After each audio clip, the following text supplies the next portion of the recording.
सेन्सासआ जोंनि भारत हादराव जानो गोनां जा सेन्सास बे सेन्सासआ धोरोमनि सायाव जाया। बेवहाय धोरोमा बोरै फैखो जोंबो सोमोनांदों। खारन बे गोदो जेसेबां 7 खेब सेन्सास जालांबाय भारत उदांस्रि मोननायनि उनाव बेयावथ' धोरोमनि बाथ्राया गोलाव समाव जोङो मा लिरनाय जों माबोरै बर' हिसाबै थांनानै थाबोखो बेफोर खोथाखौ जुदि जोङो एसे साननानै नायो दिनैनि बे थासारिया फैनाय नङामोन आरो बेबायदि थासारि फैनाया जोंनि थाखाय मोजां नङा। जोंनि थाखाय बियो हारिनि थाखाय गोबां खहा लाबोदों। जोंनिया बाथौआरि बा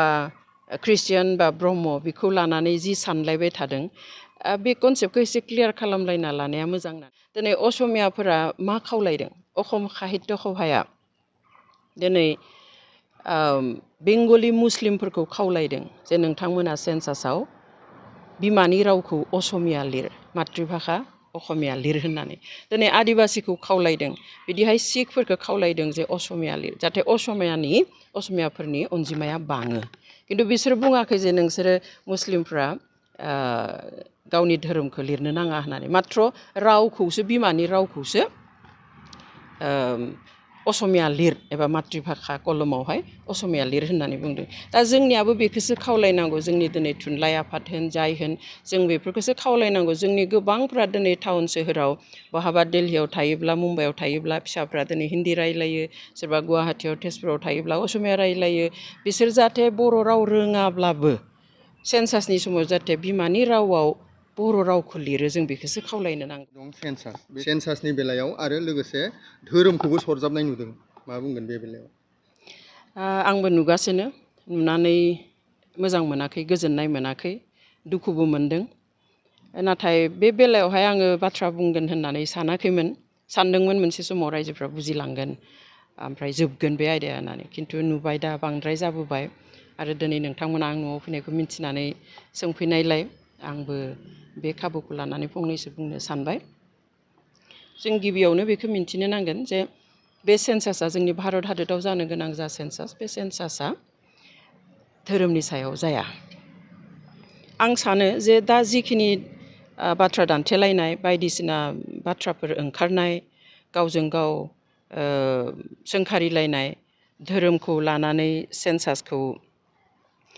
सेन्सासनि बाथ्रा बुंलायनाय बेफोरो सेन्सासनि सोमोन्दै कनसेप्टआ बारा क्लियार जायफोरहा नङा बिथांमोना बेखौ खालामदों होननानै आं सानो। खारन जों दिनै सेन्सास होननानै बुङोब्ला जे सेन्सासआ जोंनि बेयावहाय बियो गिबि खेबनि थाखाय जायाखै। जे भारत हादराव दिनै सेन्सासआ 16 बार जालांबाय। ब्रिटिशनि समावहाय गासै 8 खेब सेन्सास जादों आरो भारतआ उदांस्रि मोनखांनायनि उनाव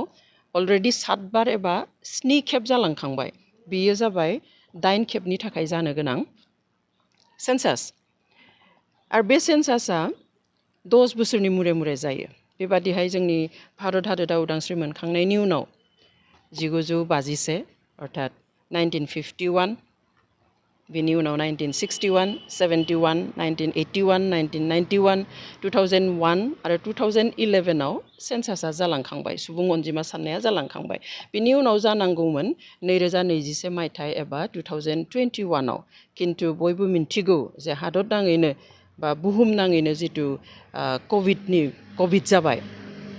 बे पेन्डामिकनि थाखाय सेन्सासखौ दोनथ'नो गोनां जाबाय आरो बिनिखाय दिनै फ्राय 16 बोसोरनि उनाव बे खामानिखौ सेन्सासनि प्रिलिमिनारि खामानिखौ दा स्टार्ट खालामनाय जादों। दा बेयावहाय धोरोमा बोरै फैखो जोंबो सोमोनांदों। खारन बे गोदो जेसेबां 7 खेब सेन्सास जालांबाय भारत उदांस्रि मोननायनि उनाव बेयावथ' धोरोमनि बाथ्राया फैयाखिसै। बे गोलाव समाव जोङो मा लिरनाय जों माबोरै बर' हिसाबै थांनानै थाबोखो बेफोर खोथाखौ जुदि जोङो एसे साननानै नायो दिनैनि बे थासारिया फैनाय नङामोन आरो बेबायदि थासारि फैनाया जोंनि थाखाय मोजां नङा। जोंनि थाखाय बियो हारिनि थाखाय गोबां खहा लाबोदों। दिनै बे गोलाव समाव फ्राय 60-70 बोसोराव बर'फ्रा सेन्सासनि समाव दिनै जायफ्रा बाथौ सिबियारिमोन बिथांमोना बाथौ लिरनो मोनासै हिन्दु लिरनांबाय एबा हिन्दुइज्मखौ लिरनांबाय आरो ख्रिस्टियानफ्रा ख्रिस्टियानिटि लिरबाय। थेवब्लाबोथ' बर'आ जोबनानैबो थाङासै बा एक्सट्राहै बारायाखिसैबो जेसेबां दङ बिदिबा बेसेबांनो थाबाय। खारन बेखौहाय गुबैयै अनजिमाखौ सानो बिमानि रावनि सायाव मादार टां आं मा राव रायज्लायो दिनै बेनिखायनो जों आसामाव नुदों जे आसामाथ' माने असमियाफ्रा बिबाङा जोंनिख्रुइ बारा हिसाबै बिसोरनियावबो धोरोमनि संख्याया जोंनिख्रुइ बारा बिसोरनियाव असमिया मुस्लिम दङ जोंहा गैया बिसोरनियाव असमिया सिख दङ जोंहा गैया बिसोरनियाव असमिया जैन दङ जोंनाव गैया दा जोंनाव एसे एनैल' दङ धोरोमा गोबां धोरोम गैया जेसेबां गुबुननियाव दङ आरो बेखौ जों मिथिनाया मोजां जे बुहुमाव खुनु मोनसे हारि गैया जाया मोनसेल' धोरोमाव थायो आरो बियो खिन्थु सेन्सासाव जेबो एफेक्ट खोख्लैया जेबो गोहोम खोख्लैया दा जोंनिया बाथौआरि बा ख्रिस्टियान बा ब्रह्म बेखौ लानानै जि सानलायबाय थादों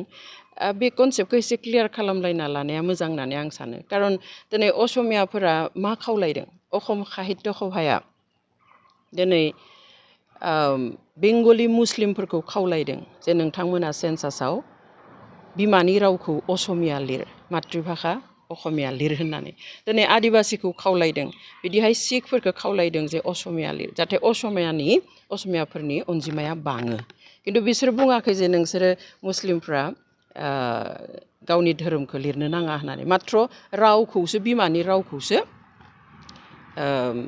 असमिया लिर एबा मातृभाषा कलमावहाय असमिया लिर होननानै बुंदों दा जोंनियाबो बेखौसो खावलायनांगौ जोंनि दिनै थुनलाइ आफाद होन जाय होन जों बेफोरखौसो खावलायनांगौ जोंनि गोबांफ्रा दिनै टाउन सोहोराव बहाबा दिल्लीयाव थायोब्ला मुम्बाइआव थायोब्ला फिसाफ्रा दिनै हिन्दी रायलायो सोरबा गुवाहाटीयाव तेजपुराव थायोब्ला असमिया रायलायो बिसोर जाहाथे बर' राव रोङाब्लाबो सेन्सासनि समाव जाहाथे बिमानि रावाव बर' रावखौ लिरो जों बेखौसो खावलायनो नांगौ दिनै सनितपुराव थानाय गोबां खना खनलानि सुबुंफोरा बर' रोङा दिनै आपार आसामथिं थानाय गोबां डिस्ट्रिक्टआव जोंनि बर'फ्रा गोसारनानै दं गोबाङा दिनै बर' राव रायलायनो रोङा खिन्थु बर'थार बिथांमोनखौसो जोङो खावलायनो नांगौ जे रोङाब्लाबो रायज्लायाबाबो जाहाथे बिमानि राव कलमाव बयबो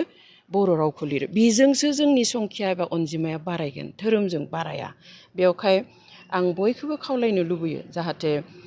बे गोरोन्थि साननाया जोंनियाव थाया दिनै बेबादि जानायमोनब्ला जों खाथिनि जोंनि नसुंसेनि रायजोफोरनि खोथाखौनो बुंनो हायो दिनै खासिया जयन्तिया गार'फ्रा ख्रिस्टान धोरोम लिरो सेन्सासाव दिनै मिज'फ्रा ख्रिस्टान धोरोम लिरो दिनै नागाफ्रा ख्रिस्टान धोरोम लिरो थेवब्लाबो बिथांमोननि हारियाथ' गोमानानै थाङाखै बिथांमोननि अनजिमाया खमायनानै थाङाखै नाथाय बुंनो थाङोब्ला बिथांमोना बेबायदियैनो आलादा रायजोसो मोनलायलांबाय खिन्थु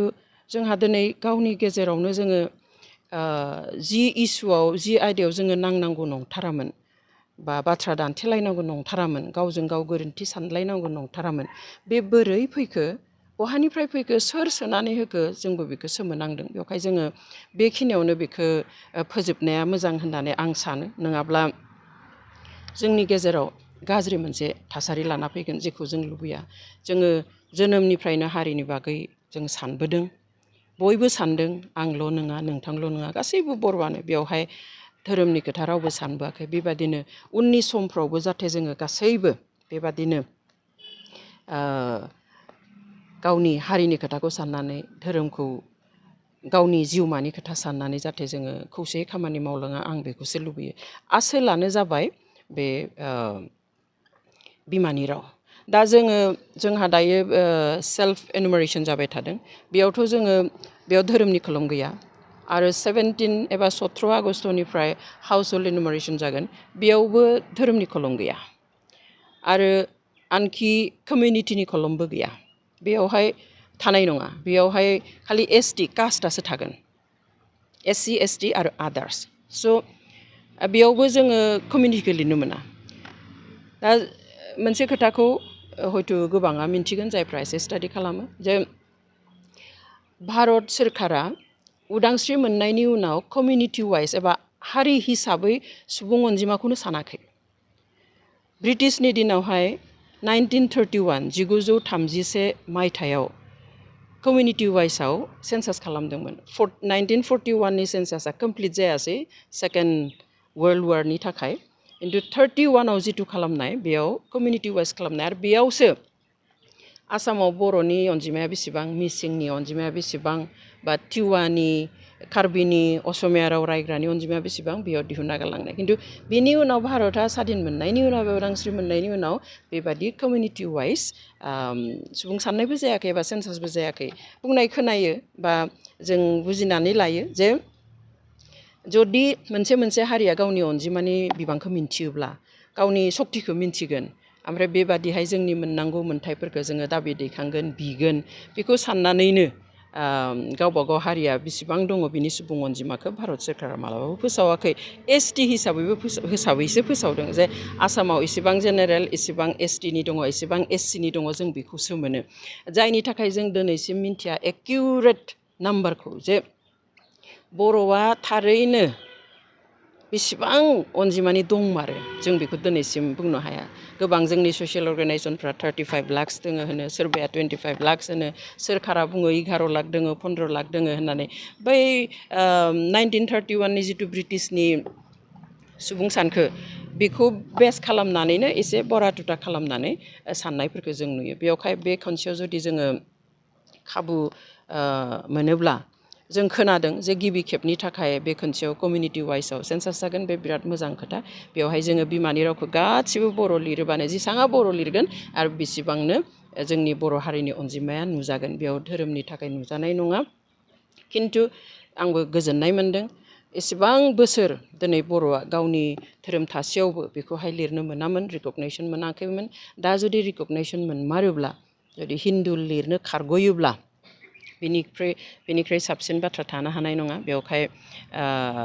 आं बरायोसो बेखौ जे जुदि बाथौ लिरनो मोनोब्ला बाथौ लिरनांगौ बाथौ सिबियारिफ्रा आरो जाया गुबुना जेखौ फुजियो बेखौनो लिरनांगौ आरो बियो जोंनि बे सेन्सासाव जेबो हेम्पार खोख्लैया